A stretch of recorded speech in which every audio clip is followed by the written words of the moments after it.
Bobby Bowden Field at Doak Campbell Stadium. Without it, Saturdays would not be the same. But who is maintaining it when the Seminoles are not playing on it? The field crew at FSU is a team of 12 who take pride in caring for our football field and have strong garnet and gold roots in place. All the fields in our level of college ball now are pretty similar to each other. Now this one's extra special to me because I've been coming to games here since I was a youngster. Prepping the field for a home game is a week-long task that starts at sunup on a Monday and finishes sundown on a Friday. Monday before a game we'll fertilize and we'll be cutting grass all week, usually once to twice a day depending on how fast it's growing. Thursday we will come out and start painting, and our painting's done from Thursday morning about 7 o'clock until Friday afternoon. We're usually done about 2 o'clock, 2:30. And then we'll have team walkthroughs on it, and then we'll water it for the last time, and we'll be ready to play on Saturday. Using anywhere from 300 to 400 gallons of paint for each home game keeps the field crew busy during the season. But what must be done to keep the field up to par in the off-season? Off-season, we're fertilizing like crazy, trying to get a good root system in it, get it where it's growing as fast as we can get it to grow. And then once we get into the latter part of the season, we'll put ryegrass on the field and overseed the field to help us out there. With their own schedule of fertilizing, cutting, and watering, the field crew also has to be prepared for unfortunate weather. We pray the week before a home game that we don't get rain.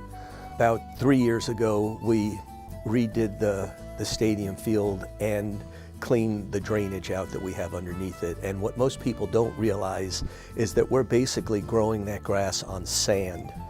It's like being at the beach. We have this Bermuda grass on top of about 14 inches of pure sand. And the reason you do that is so that when it rains, the water perks straight through the grass, through the sand, and into a drainage system so it goes off the field. And a lot of fields now are doing that with the under drainage system. It does drain a whole lot better. Even the Florida game a couple of years ago, we had standing water out there when it was pouring, but if you noticed, after it stopped raining 10 or 15 minutes later, it dried out pretty quickly and we were in a lot better shape. This team of Seminole unsung heroes contribute a lot to the Florida State home game experience, and they truly enjoy what they do at Bobby Bowden Field. We take a lot of pride in all of our facilities, and we want all of our facilities to look sharp. When you walk in a building, I want it to sparkle. When you walk out on that field, I want it to be beautiful green. I want it to be smooth. I want it to look like a putting green.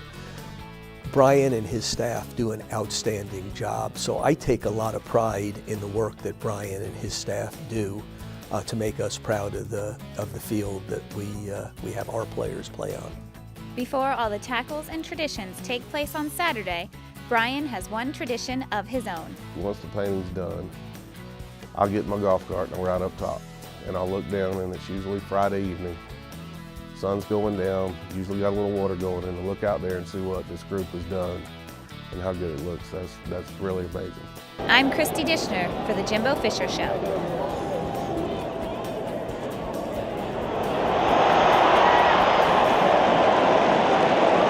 Christian Bonner on the keeper.